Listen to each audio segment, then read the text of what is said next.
আসসালামু আলাইকুম, সবাই কেমন আছেন? আজকে রান্না করে আবারও চলে আসলাম।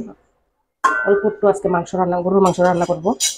তো গরুর মাংস আজকে সব একসঙ্গে আমি দিয়ে বসাই দিব। এই যে অল্প একটু পেঁয়াজ দিলাম, হলুদ, মরিচের গুঁড়া, এই যে ধনিয়ার গুঁড়া, লবণ, আদা বাটা। আজকে আমি পেঁপে দিব। পেঁপে আর রসুন আছে একসঙ্গে আমি ব্লেন্ড করে নিয়েছি।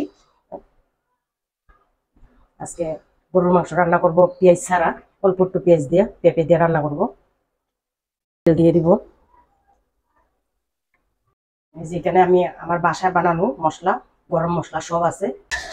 এই যে আমার ভালোভাবে মাখা হয়ে গেছে।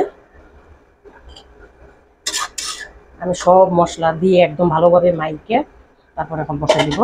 পানি দিব, অল্প একটু কষানোর জন্য পানি দিব, ঢাকা দিয়ে দিব।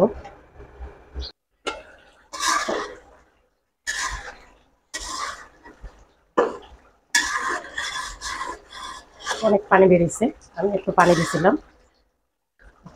কষাতে থাকবে।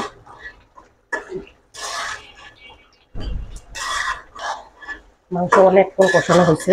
এখন আমি এর মধ্যে কয়টা আলু দিই।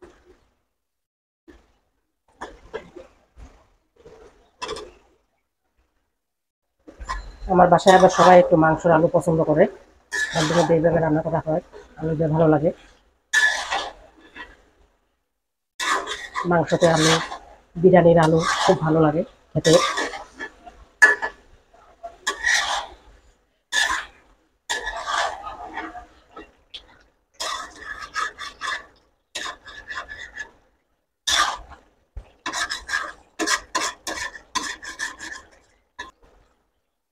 অনেকটা মাংস আমার সিদ্ধ হয়ে গেছে।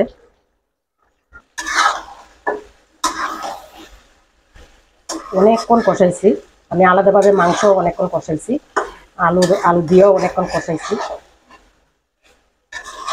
প্রায় আধা ঘন্টার উপরে মাংস কষানো হয়েছে।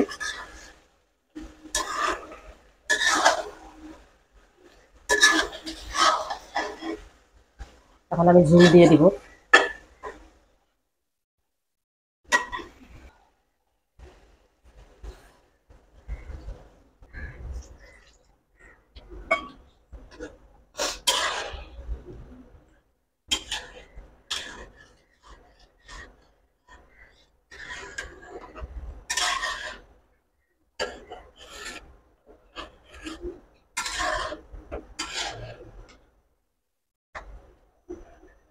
তরকারি ঝুল দিয়ে দিছি, এখন ঢাকা দিয়ে দিব, আস্তে আস্তে হবে।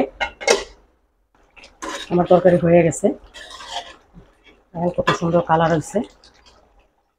আলু দিয়ে গরুর মাংস, অল্প পেঁয়াজ দিয়ে, পেঁপে দিয়ে, এটা এক কথায় বলা যায় পেঁয়াজ ছাড়া গরুর মাংস। কেন যতটুকু পেঁয়াজ দিছি এতটুকু পেঁয়াজ দিয়ে তো কখনো মাংস রান্না করা যায় না। পেঁপেটা ব্লিন্ডার করে দেওয়াতে আমার অল্প পেঁয়াজ হয়ে গেছে। ঝোলটাও দেখেন কতটা গাঢ় হয়েছে। এই দেখেন ঝোল কত গাঢ় হয়েছে, একদম পেঁয়াজের মতনই গাঢ় হয়েছে। খেতেও মজা। আমার তরকারি হয়ে গেছে,